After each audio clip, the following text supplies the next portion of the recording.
को गुरु माना तो पुस्तकों में देखा गया तो शिव के सारे स्वरूपों की व्याख्या उपलब्ध है। शिव महाकाल है, शिव महामृत्युंजय है, शिव महादेव है, शिव महेश्वर है, शिव जगत पिता है, शिव सृष्टि करता है।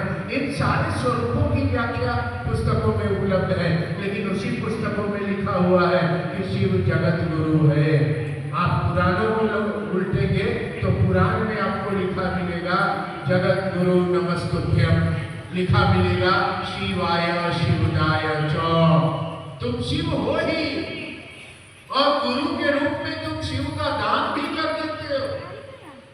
लिखा मिलेगा जगत गुरु नमस्तुभ्यम, लिखा मिलेगा संभावे गुरवे नमः।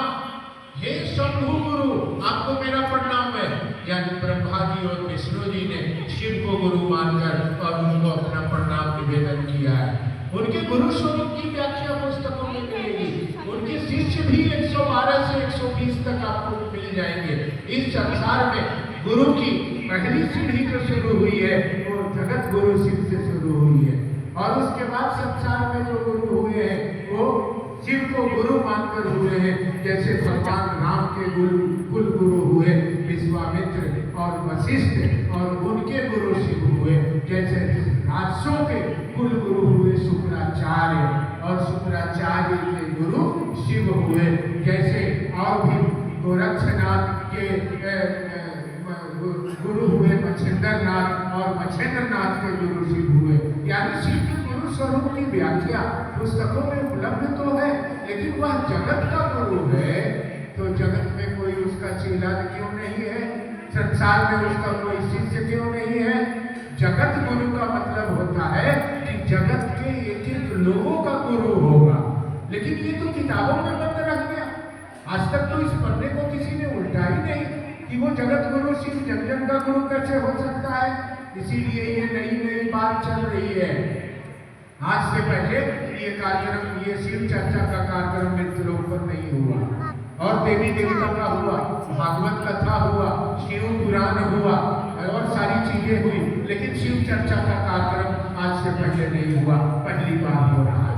इस धरती पर एक महामानव आए जिनका नाम साहब, जिनका नाम श्री हरिंद्रानंद है।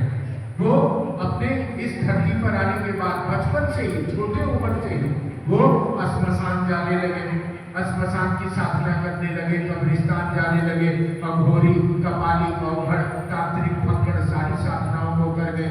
8वां क्लास के उम्र से वो शमशान जाने लगे। वो बहुत बड़े ऑफिसर के पुत्र थे, कोई छोटे मोटे व्यक्ति के पुत्र नहीं थे। स्टेट में, राज्य में एक पद होता है शिक्षा निदेशक का, उनके पुत्र थे ये हरिंद्रानंद।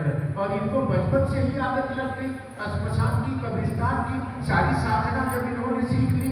15 साल श्मशान साथे लिए, श्मशान में रहे। एक रात आज का मुर्दा जला हुआ, एक रात आज का मुर्दा खड़ा हुआ, हर जगह गए, सब जगह मिले और कहीं इनको शांति नहीं मिली। अंततः इन्होंने शमशान में आसमान से महाप्रेत आए, महाप्रेतों से इन्होंने कपालिक साधना सीखा, जो आदमी के खोपड़ी में सीखा जाता है। आदमी के खोपड़ी में चावल और मीट, आदमी का मरा हुआ का मीट बना के और श्मशान में दिया जाता है, खाया जाता है मुर्दा के साथ। उसे कपालिक साधना कहा जाता है। सारी साधना को करके थक गए। इनके मन में था कि इस जगत का बनाता कौन है, चलाता कौन है, वापस कौन करता है, पिता कौन है, आखिर आदमी मर क्यों जाता है, मर के जाता कहाँ है, आत्मा क्या है, परमात्मा क्या है, ये गुण रहस्यों को जानना चाहते थे। और सारी साधना को करके थक गए, कहीं कुछ नहीं मिला।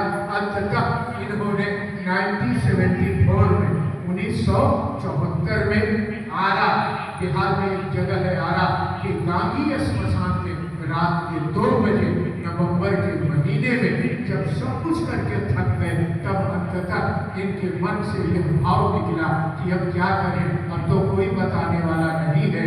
तो इन्होंने पिताजी से सुन रखा था कि गुरु भगवान होते हैं, यानी ईश्वर गुरु जो होते हैं वो भगवान होते हैं। तब क्षण इनके मन में संकल्प ले लिया कि भगवान गुरु का है नहीं।